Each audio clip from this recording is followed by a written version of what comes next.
The idea, these were planted in June 2011. So planted in the winter. In the winter, early, because was a whip. I asked for the less vigorous plant that the nursery had, not the vigorous. Okay, but even though I asked for that, I get a plant that was 1.9, 1.8, but not as thick as you see here, because already is bigger than when we plant. And then it had some damage, but not too much as usual, but some damage because of the harvest of this tree. I prefer to train this from a sleepy eye, because I will plant here and I will do a kind of nursery in field, and I will have a very good quality of buds from the beginning, the first year. So when next season I start to branch the plant, I will have a very good quality, and I will have even a better result with the branches, with Promalin or notching alone, or with Promalin inside. And even with the Tiodazuron drop that we also use. Sometimes we use three alternatives, depending of the age of the plant. But if you do it properly, you will branch a tree in 2 seasons. You will finish your tree, and then you just go and sometime in certain trees you have a piece without a branch, and then you go and notch and you get it and you finish, and that's it. Yeah, this is very important. That's why I was hoping we'd capture some of this discussion. To reiterate some of the things Carolina has pointed out, this tree came from the nursery at 7 feet tall, so it's a very vigorous tree. When you start with a tree that's that vigorous, you've got a chance for a lot of growth in the top with a very small root system while the tree is being established right out of the nursery into the orchard. So here in Chile they planted these trees in the middle of the winter, it's a mild winter here, to try to establish those roots so that when the buds started to grow there wasn't as much competition and stress on the top while those roots were trying to establish. But because of that situation, it's probably why we got very poor bud break in this area. First of all, the taller the tree, the more difficult it is to get uniform bud break up and down the tree at planting when that tree is establishing its roots and also trying to push out new lateral growth. So Carolina did go in and notch and paint with Promalin on these buds, and some worked and some did not. This section here did not work particularly well. Some of the other trees are a little bit better. So we wanted to pick this tree because it is a poor tree. There's only 4 branches that developed in the first year, and that's a recipe for bad success, for no success as you go to an intensive orchard. So you must have some other alternative plans to be able to handle a tree like this in the 2nd and 3rd year.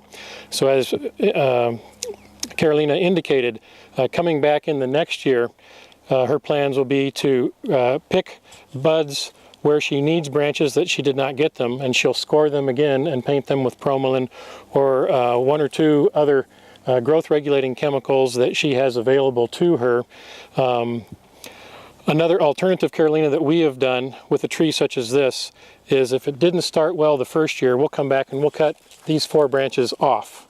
We'll come all the way back to the bottom vegetative bud. And that way the tree has established a strong root system. And so all of these buds then are at the same stage. They don't have 4 big branches that are demanding growth. They only have 1 bud where there used to be a big branch.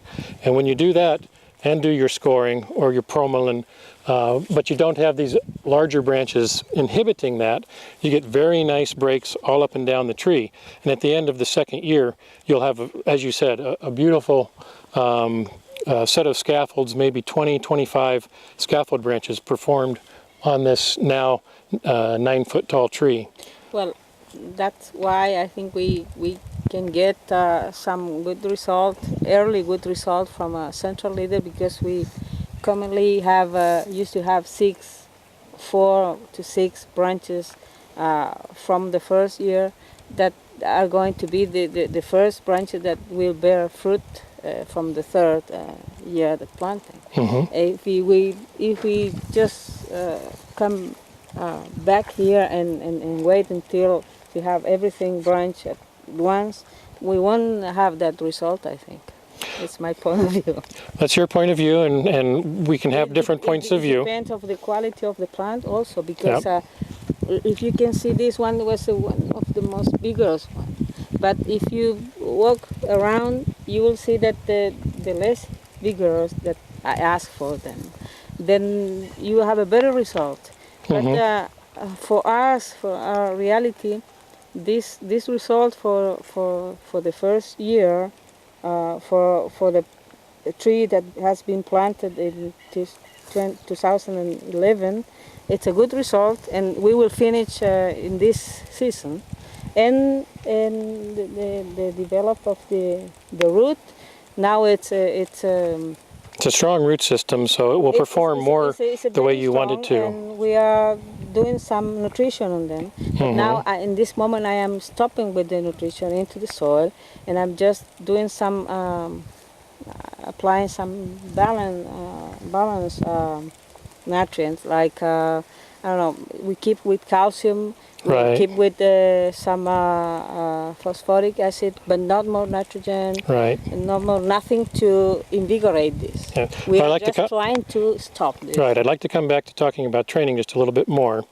But you made a very good point that no matter how good your nursery is, the trees that you get are never perfect in the vigor that you're looking for. So you have to have backup ideas on how to handle a tree that didn't perform well when you do have other trees that do perform well. And I also wanted to say that where we might disagree, and that's okay, because we both have our strong points of view and we both have success.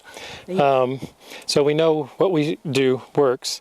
But I would say when you can get many branches in the first 2 years, then you get very balanced growth. All of those branches are very balanced.